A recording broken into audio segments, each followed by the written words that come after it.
Before Rome ruled the Mediterranean, before Europe drew its first map of the world, an African empire commanded armies of 100,000 men, controlled much of the planet's gold supply, and produced a king so wealthy that his generosity alone crashed a regional economy for over a decade. History buried this power on purpose. Tonight, we dig it back up. If you've never heard this story before, that is exactly the point. Stay with us to the end, because by the time this video is over, you will understand why Africa's greatest empires were written out of the record and who benefited from that silence. Subscribe now, because this is only the beginning of a buried history we intend to fully uncover.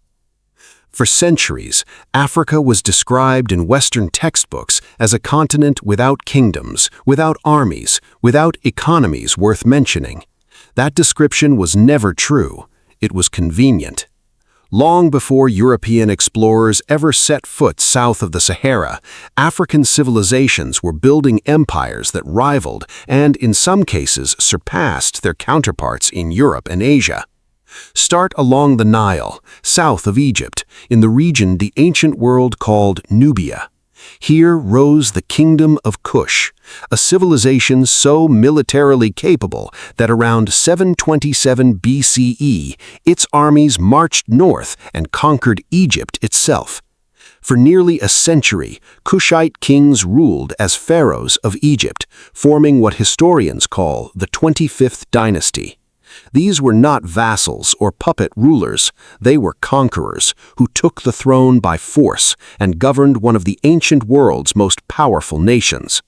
Kush did not stop at Egypt's borders.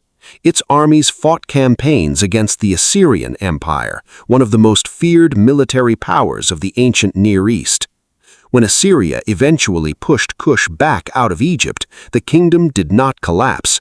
It retreated to its heartland and continued to thrive for centuries, developing its own writing system, building an iron industry, and constructing more pyramids than Egypt itself, over 200 of them still standing today at Meroe. This was not a footnote to Egypt. For a period, Egypt was a footnote to them. Move forward in time and shift west across the continent into the region historians call the Sahel, the vast belt of land beneath the Sahara Desert. Here, gold changed everything. By the 13th century, the Mali Empire had risen to become one of the wealthiest states on earth. Its founder, Sundiata Keita, unified rival kingdoms through series of military campaigns, most notably his victory over the ruler Sumanguru at the Battle of Kirina, an event still remembered in West African oral tradition as the founding moment of the empire. From that victory, Mali expanded into a territory covering much of modern-day Mali, Senegal, Guinea, and parts of Niger. Mali's power was built on control of trans-Saharan trade routes, particularly gold and salt. The empire's gold mines, especially those at Bambouk and Bure, supplied a significant portion of the gold circulating through medieval Europe and the Islamic world. But it was one man who made this wealth undeniable to the outside world. In 1324, Mansa Musa, the empire's 10th ruler, undertook a pilgrimage to Mecca. Historical accounts describe a caravan of thousands of people, soldiers, officials, and enslaved attendants, along with dozens of camels carrying immense quantities of gold. As the caravan passed through Cairo, Musa distributed gold so generously that, according to contemporary Arab chroniclers, the value of gold in Egypt's markets collapsed and took years to recover. Some modern historians estimate the resulting inflation persisted for over a decade. This was not myth, it was documented by scholars who witnessed the caravan pass through their cities. Mali was not simply a trading empire, it was a militarized state. Its rulers maintained standing armies to protect trade caravans from raiders and to secure control over profitable trade routes stretching across the desert. The empire's cities, particularly Timbuktu, became centers of both military strength and scholarship. Timbuktu's libraries and university at Sankore attracted scholars from across the Islamic world, producing manuscripts on law, astronomy, and medicine, many of which survive today. This was an empire that projected power through the sword and the pen. As Mali's central authority weakened in the 15th century, a new power rose to take its place. The Songhai Empire, centered along the Niger River, expanded under the military leadership of Sani Ali, who ruled from 1464 to 1492. Sani Ali built a formidable war fleet of canoes to control river trade and used cavalry to dominate the surrounding territory, absorbing what remained of Mali's former holdings. Songhai reached its greatest extent under Askia Muhammad, who came to power in 1493 and built one of the most organized military and administrative states in West African history. He established a professional standing army separate from the general population, a structure that mirrored military organization found in contemporary states in Europe and the Middle East. Under his rule, Songhai controlled a territory larger than Western Europe, with a sophisticated system of provincial governance and taxation supporting its armed forces. But Songhai's dominance would not last. In 1591, a Moroccan army invaded Songhai territory, and it was not superior numbers that decided the outcome. Moroccan forces were equipped with matchlock firearms and cannons, weapons Songhai's traditional cavalry and infantry had never faced in battle. At the Battle of Tondabi, a smaller Moroccan force using gunpowder weapons defeated a much larger Songhai army.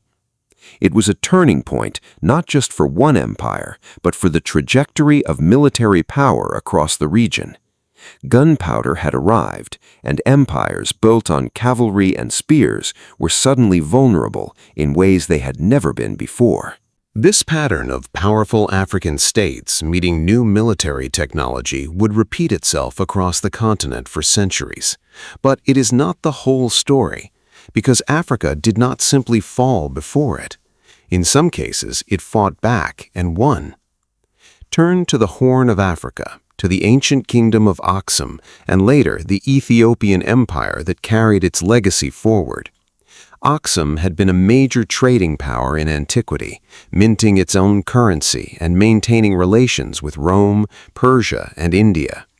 Centuries later, its successor state, Ethiopia, would demonstrate something almost no other African nation could claim during the colonial era. It defeated a European colonial power outright on the battlefield and preserved its sovereignty. In 1896, Italy attempted to expand its colonial holdings in East Africa by invading Ethiopia. At the Battle of Adwa, Ethiopian forces under Emperor Menelik II, supported by his wife, Empress Taitu Betul, who played a direct role in strategy and logistics, met the Italian army in the mountains near Adwa. The Ethiopian forces, numbering close to 100,000, decisively defeated the Italian invading army. It remains one of the most significant military victories by an African state against a European colonial power and forced Italy to formally recognize Ethiopian independence. For decades, Ethiopia stood as the only African nation never fully colonized, a fact that colonial-era historians rarely emphasized. Further south, along the plateau of modern-day Zimbabwe, another civilization built one of the most sophisticated architectural and political achievements in pre-colonial Africa. Great Zimbabwe, constructed between roughly the 11th and 15th centuries, was the capital of a powerful kingdom that controlled trade in gold, ivory, and cattle across the region. Its stone walls, built without mortar, still stand today, some reaching over 30 feet high, enclosing what was once a royal city home to tens of thousands of people. For years, European colonial administrators refused to credit African builders with its construction, instead attributing it to Phoenicians or other outside civilizations, a claim that has since been thoroughly disproven by archaeological evidence. The truth was inconvenient to colonial narratives, so for decades it was simply denied. This is the pattern worth understanding. It was not only weapons and armies that dismantled these empires, it was also the pen. Colonial-era historians, administrators, and educators actively minimized, distorted, or erased evidence of African military organization, economic sophistication, and political complexity. Entire academic traditions were built on the premise that Africa had no real history before European contact, a premise that required ignoring pyramids, gold empires, standing armies, and battlefield victories that were thoroughly documented by Arab, European, and African sources alike. Why does this matter? Because erasing a people's power is often more effective and more lasting than erasing their wealth. Wealth can be looted in a single generation, but if the world is convinced a civilization was never capable of building power in the first place, that erasure can last for centuries. The decline of these empires was not a simple story of civilizations that could not keep up with the modern world. Mali fractured due to succession disputes among rival claimants to the throne. Songhai fell to a foreign army equipped with new weapons technology.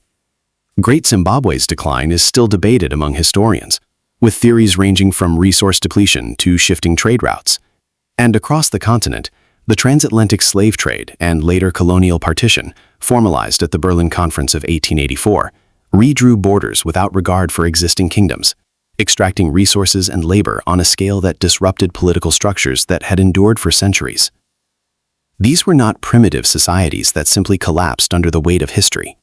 They were complex states dismantled by a combination of internal conflict, foreign military technology, and later, deliberate colonial extraction. The distinction matters enormously, because one version of history teaches that Africa's pre-colonial societies were destined to fail on their own. The other, more accurate version shows that they were disrupted, invaded, and in many cases deliberately dismantled by outside forces once their wealth and strategic value became clear. Look at the map of Africa today, and the echoes of this history are impossible to ignore. The Democratic Republic of Congo holds some of the largest cobalt reserves on Earth, essential for modern batteries and electric vehicles. West Africa remains one of the world's most significant gold-producing regions. Lithium, critical for the next generation of global energy technology, is increasingly being discovered across the continent. The resource wealth that made Mali the richest empire of its era, and that made Kush and Great Zimbabwe centers of regional power, has never disappeared. It has simply changed form. And the architectural and cultural legacy of these empires has not disappeared either. The mosques of Timbuktu still stand, built from mud brick using techniques passed down for centuries. The walls of Great Zimbabwe still rise above the plateau. The pyramids of Meroe still outnumber those of Egypt, even if far fewer tourists ever see them. Ethiopian identity still carries the memory of Adwa, a victory taught to Ethiopian schoolchildren as a foundational moment of national pride. These are not ruins of a forgotten world. They are evidence of a history that was never actually lost, only deliberately obscured. Forgotten isn't the same as gone. The empires of Kush, Mali, Songhai, Great Zimbabwe, and Ethiopia did not vanish because they lacked power, wealth, or military organization. They were shaped by the same forces that shaped every empire in history: ambition, conflict, technological change, and eventually decline. What set their story apart was what happened afterward, when outside historians chose to write them out of the global narrative almost entirely. This is one chapter in a much larger, buried history. If this changed the way you see Africa's past, subscribe and turn on notifications, because the next chapter goes deeper into the empire we only had time to touch on today. And in the comments, tell us which forgotten civilization deserves to be uncovered next. The past is still there, waiting to be reread, and this is only the beginning.